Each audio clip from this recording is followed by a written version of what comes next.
What is up, everyone? This is Jeff from the Overwatch team. We are very, very happy to have so many of you joining us from the launch, and it was an amazingly smooth launch, and we really appreciate your patience and support throughout the whole thing. It's been very overwhelming to the entire team and to all of Blizzard to have so many people enjoying the game right now. So thank you for being a part of Overwatch. We are working on a lot of things to update the game and keep it fresh. We've got new heroes in the pipe right now. We've got new maps on the way, and they'll be coming later this year. So we're very excited for that. And there's also just a lot of quality of life features and other features that we're working on. For example, someday we really want to improve on our spectate mode for both broadcasting and observing. So that'll be exciting when that finally happens. But the thing that we're working on right now and really focused on and hoping to deliver at the end of June is our competitive play update. So you might be wondering, first of all, what is competitive play? So as you guys know, the default way to play Overwatch is in quick play. And that's where we want you to be able to sort of casually, as easily as possible, get into a match of Overwatch and just have fun. Just play the game however you want to play. If you want to be 4 Meis and 2 Lucios, go for it. You know, have fun. Maybe you win, maybe you lose, whatever works for you. But competitive play is an area where players who want to take the game a little bit more seriously can focus their efforts. So with that in mind, we had tried some versions of competitive play in the beta, and we got a lot of feedback that was super helpful to us. A lot of what we were hearing was that our competitive play format was actually not competitive enough for people, that they wanted more of a sense of skill, and they wanted to know exactly how they ranked against other players. So we really went back to the drawing board in a number of ways on competitive play from what we had in the beta, based on your feedback, and we're hoping that this new version speaks more to our competitive players and what they're seeking. So let's go over some of those changes right now. The first thing that people were very vocal about, I think at the time it was the #1 upvoted thread on Reddit, was about the season length. And what we had in the beta was a 1-month season. And the reason we were doing this at the time was our system was more progression-based, and it was fun to reset the progression every month. But we heard you loud and clear that you want to know what your skill rating is, and you want to be able to stay at that for some period of time so other players can, see you at that skill rating, and you can see some progression either up or down in that skill rating. So we are changing to more of a 3-month season. We're going to base our seasons on the real world seasons in the Northern Hemisphere. So for example, the season that we'll start with when the competitive play feature comes out will be summer. And then you'll basically play for about 2.5 months. We're going to have a slight period of time where we take a break between seasons just to allow for everybody to sort of reset. And then we'll start the new season right after that. So fall will come after that. So that's our plan right now, to have longer seasons. The other thing that we got a lot of feedback about was how the formats worked within competitive play, specific to both Assault and Escort and our hybrid modes. So we've made some changes there. I'm not going to go into all the details, and we'll be providing those very soon, but I'd rather talk about some of the high-level goals and the problems as you guys had seen them. And hopefully we're addressing those. So one was that the game would often go into sudden death too often. So what we were seeing, mathematically, it was actually possible about 50% of the time for these matches to go into overtime, which we thought was too much.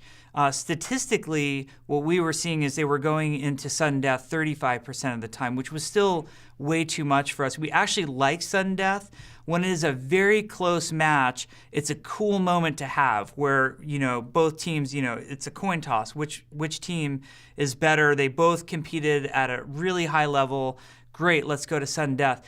but we wanted to minimize how often that happened. We wanted it to be a rare, special thing when the teams were in fact very close and not just something that was happening, 35 to 50% of the time.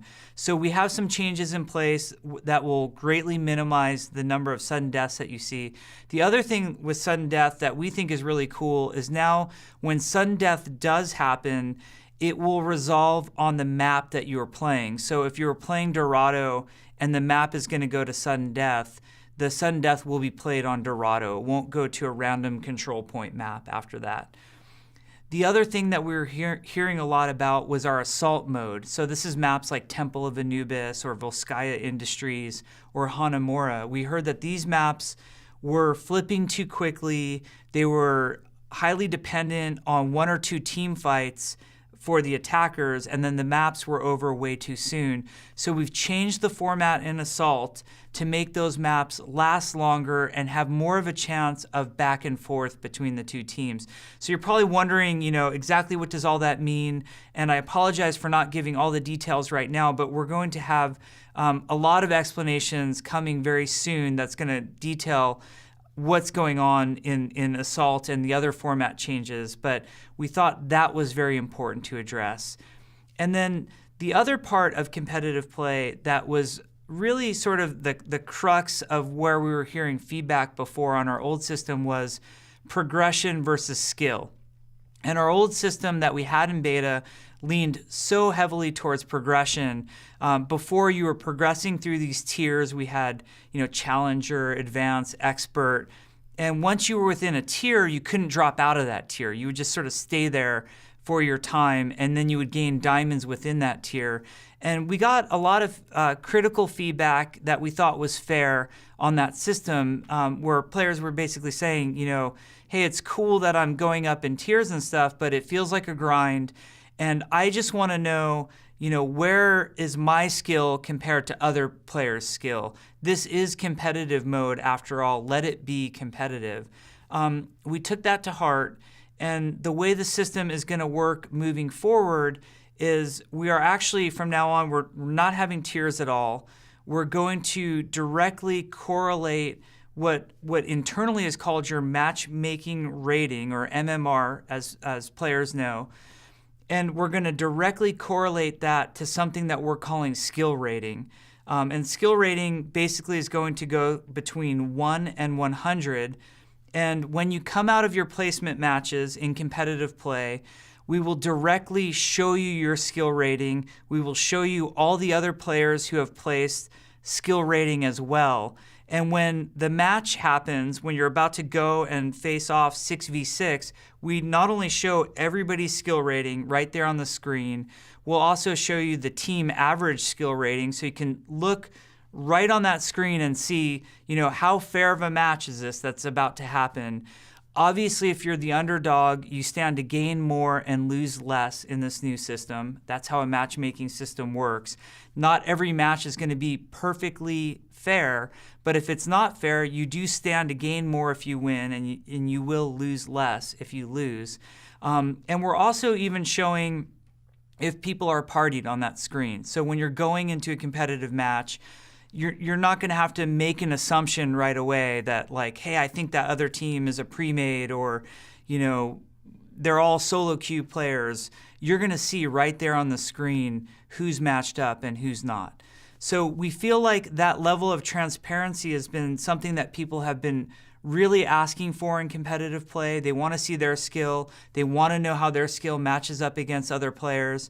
The downside of a system like this, just to be frank, is that you're going to go down sometimes. It's not always a climb up the ladder. There are going to be times where your skill rating's actually going to go down, and that's what actually happens in a matchmaking system. But this is the sort of competitive system that we think players who are attracted to competitive play really want. And if it's not, I hope we've proven throughout the beta and our responsiveness to change competitive play over time that we're going to change the system over time to really be right for Overwatch and the players of Overwatch. What you guys need to know and understand is that we want this game to be as great as you do. And we're in there right alongside of you, not only monitoring the system, listening to feedback, but we're playing as well. So we're feeling exactly what you're feeling. And we have a lot of thoughts and opinions on this as well. So we appreciate your patience with us. We think the new system is going to be great. And if any parts of it aren't great right out the gate, we'll be there listening to feedback. And hey, guess what? There will be another season happening right after this one. And we'll make some adjustments and we'll improve the season from there. One last thing that I know a lot of you are excited about and we're asking questions about with competitive play is rewards.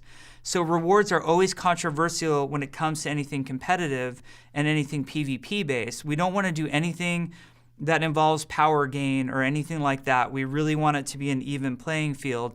But we do have some awesome cosmetic rewards in the system.